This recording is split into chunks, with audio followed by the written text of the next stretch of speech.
I'm going to show you how to access and use your new Google email address.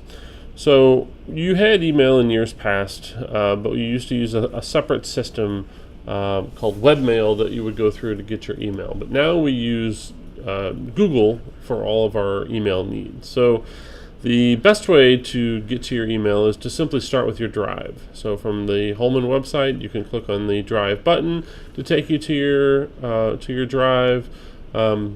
Or you can go to drive.google.com to pull this up. Once you get into your Drive, if you click on your little Google waffle in the upper right hand corner, you'll see a bunch of apps that you have available to you. Go ahead and click on the one called Mail, and this is how you'll get to your email.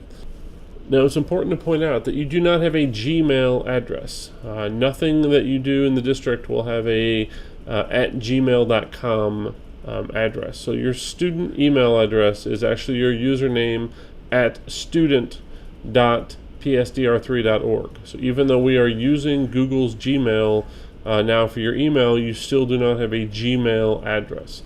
And again, you can always click on your little icon in the upper right hand corner to check to make sure that you are logged into the correct account.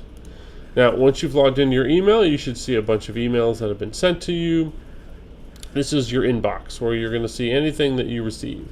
To create a new message, there's simply a compose button over here on the side.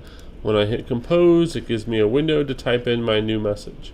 Now from here, I can type in specific email addresses of people outside the district, but since the district has provided this email to every staff member and student in the district, all you have to do is simply type in part of their information to send that stuff to them. So if I wanted to send a message to Mr. Knapp, I could just start typing in Knapp, and I would see there is his message right there, and I can click, and now I'm ready to send a message to Mr. Knapp. Right? I do not have to know their exact email addresses.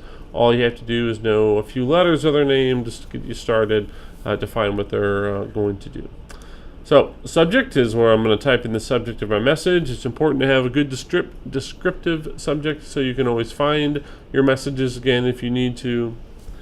And so maybe I have a question about last night's homework. And then down here is where I'll simply type the body of my message. So maybe which questions are we supposed to do again? It's important to go ahead and use your information when you're sending a message. Make sure you address it with your name so they know who it is. At the bottom, you'll notice there's buttons down here to adjust the formatting, where you can change bold, italics, underline, change fonts, things like that.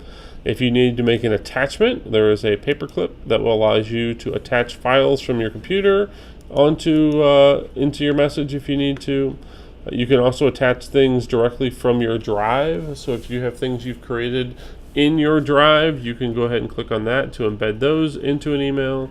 You can also attach photos, insert links to other websites, or emojis if you'd like. So once I'm finished and I have my email all good to go, I'm going to go ahead and click send, and it is going to send my message. So it tells me my message has been sent. If I ever need to go back and look to see what messages have been sent or not, I have a sent mailbox on the left that I can click on, and this will show me all messages that have been sent from my account to anybody else.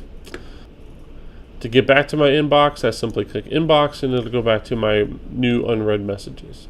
Messages that I've received that have not been read yet will show up bold, and then once I click on a message to open it and read it, I can click my arrow or inbox over here to go back.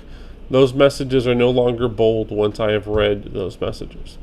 Now, Google also has a very powerful search tool that if I need to search for a person or some text or an attachment or anything that I've included in a message, all I have to do is simply type into my search box, and it'll show me anything that it found that matches that as I'm going along.